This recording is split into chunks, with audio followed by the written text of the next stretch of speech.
first Friday night of high school football, which is why I'm all decked out in Highland stuff. It's going to be a phenomenal season, folks. And right here on Tommy Maroon Sports Show, we are going to talk a lot about high school football with Tommy's picks coming up. Yes, it's back, folks. But first, we got to talk about the Cleveland Guardians. It's episode number 287. There's a good look at new Guardians closer Kate Smith, who got thrown into a hot mess concerning Emmanuel Clause's gambling issues. Yeah. Team ERA of 3.87, 10 shutouts, 1 complete game via Tanner Bybee, 37 saves, 1,057 strikeouts, 445 walks, a 131 whip, and 242 average. Anyways. Let's look at the series recaps. First things first, Guardians against the Braves, which was not fun because the Guardians got swept to Atlanta. Oh boy, that ain't good. That ain't good at all. Hurston Waldrop had 6 shutout innings in Game 1. In fact, the Guardians were only able to muster just 2 hits. 2 hits against Atlanta on the first game last Friday. And both coming via Stephen Kwan. And then Stephen Kwan had another 2-hit game. This was in Game 2. And Brian Rocchio had 2 hits in Game 2. But it was all for naught because Joey Wentz one-upped them with a 6-inning, 1-run performance. And then in Game 3, Bo Naylor had a good old chunk of 4 hits. Not too shabby in my opinion. In fact, rather very good. And the Guardians still lost. Jurickson Profar hit a 2-run bomb. That was the difference maker, as the good old Guardians wound up losing it by a score of 5-4. And then the Guardians took on the Diamondbacks, where the Guardians lost the series 2-1. Oh boy. Well, this game right here, it wasn't that bad because the Guardians wound up winning the first game, and everyone's like, okay, not bad. And C.J. Kafis and Brian Rocchio hit home runs in Game 1. Gavin Williams, the man on the mound right there, did himself a good job. You just know it, folks. Because he won 5.1 innings and 5 strikeouts in Game 1. Then Game 2, Jose Ramirez hit a towering home run. But Lourdes Gurriel Jr. said, you know what, I can do better. He had an incredible 3 RBIs, which is not bad. And then yesterday, we saw a pitcher make his major league debut for the good old Guardians. Who was he? You might be wondering. It was none other than Parker Messick. Parker Messick, the 24-year-old left-hander, did not have a bad outing. 6.2 innings, 7 hits, 1 run, 1 walk, 6 strikeouts. Not too shabby. What was shabby was that Kate Smith blew the save by giving up a game-tying home run to Lourdes Gurriel Jr. Oh, man. That's always tough, isn't it, folks? Yes, it's super tough. And then the Diamondbacks proceed to walk it off in the 10th inning because the Guardians can't have anything good in life, can they? And when I say they can't have anything good in life, hear me out, folks. It was a 5-game deficit at one point. In fact, the Tigers have gained a massive 5 games ever since in the last 10 days. They have won 8 out of their last 10. Guardians have dropped 7 of their last 10. Oh, ye gods, that's bad. They're not even in second place anymore. They sit in 3rd place. Kansas City has passed them. And Detroit is in command of the American League once again. They are doing pretty impressive. They are 76-53. Guardians are 64-62 as things just do not look good. It's looking rather bleak in Cleveland once again. Not good. And then this weekend, it's against the Texas Rangers. Slade Ciccone on the mound tomorrow against Nathan Eovaldi. Logan Allen on the mound Saturday against Jack Leiter. And then Gavin Williams Sunday against Merrill Kelly. And then it'll be Cleveland against Tampa. Ooh, how about that Tuesday night's game against Tampa? That's going to be on Channel 3. Who would have thunk it?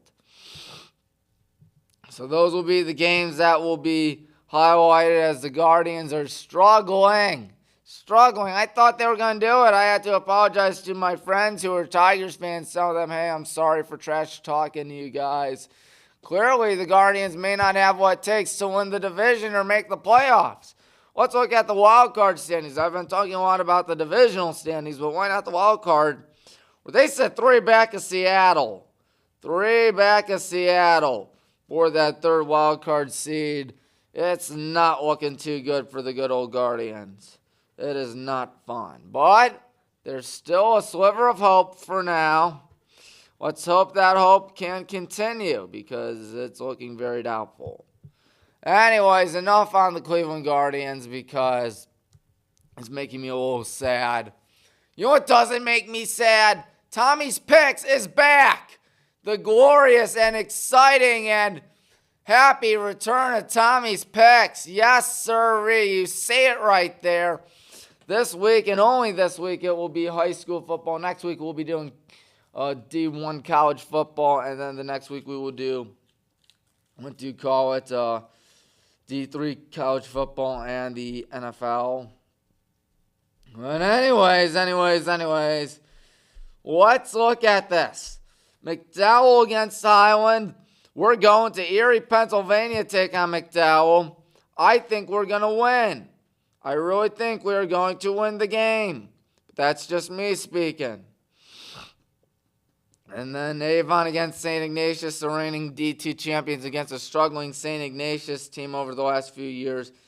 This looks like a recipe for disaster for the Wildcats. I'm thinking Avon's going to steamroll and pummel them. St. Ed's against Pickerington North. That's going to be a good game, but I got to go with Ed's. Massillon, Washington playing the Glenville Tar Blurs. That's going to be a dandy of a contest.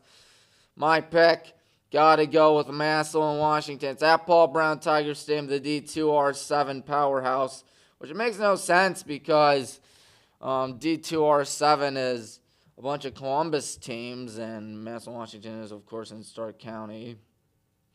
But, oh well. Trotwood Madison against Cleveland Heights. Got to go with Cleveland Heights on that one. Where is Trotwood Madison? I don't know, but I think, yep, it is indeed in Montgomery County, which is near Cincinnati. Just judging by the looks of it. In fact, that's Division II, Region 8. Yep, a bunch of Cincinnati schools out there. Anyways, Toledo Central Catholic, I think, will beat Walsh Jesuit in that game. That should be a good game. TCC is home. Benedictine against Gilmore Academy. Got to go with the Bengals. Lake Catholic against Cardinal Mooney. The Cardinals. Got to go with Lake Catholic. Lock of the week. It's you guys. The Wadsworth Grizzlies taking on the Barberton Magics. Got to go with the Wadsworth Grizzlies. I think they should easily win that game. Nordonia against St. Vincent St. Mary. Got to go with Nordonia. Valley Forge against North Royalton. I'm picking the North Royalton Bears. So how about that, folks? What else is out there? You might be wondering. Well, I'll tell you what else is out there. Medina's going to upset Stowe.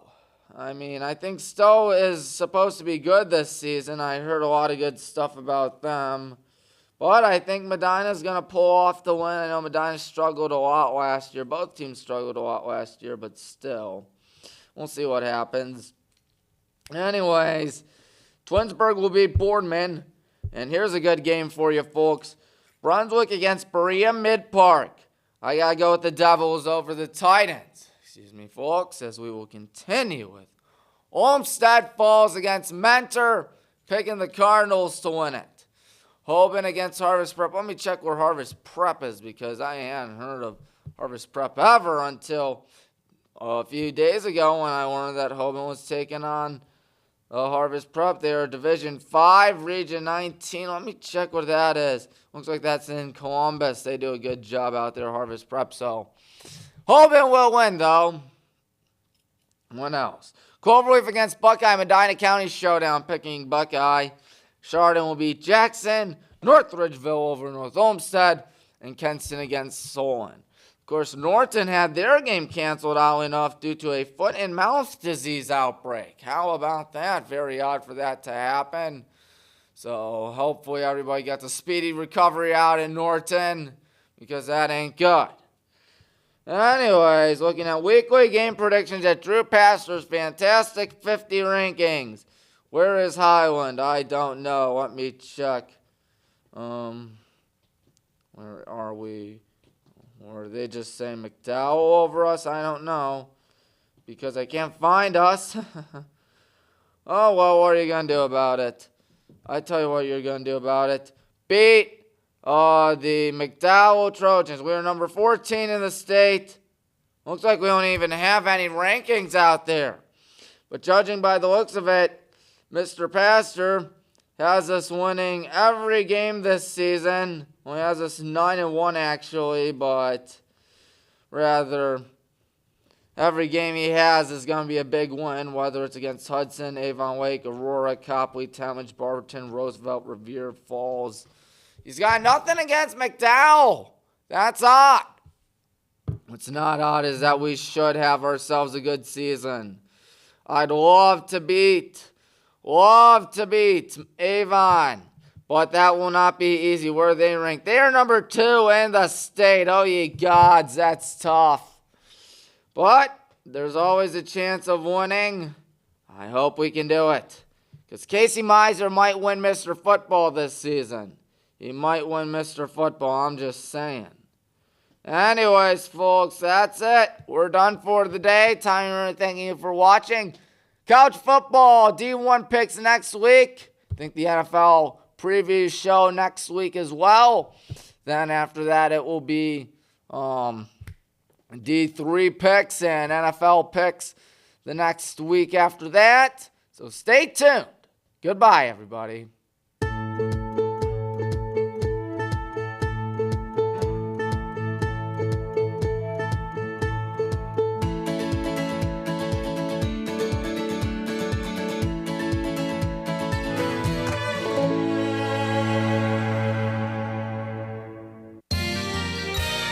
You are watching WCTV, Wadsworth Community Television.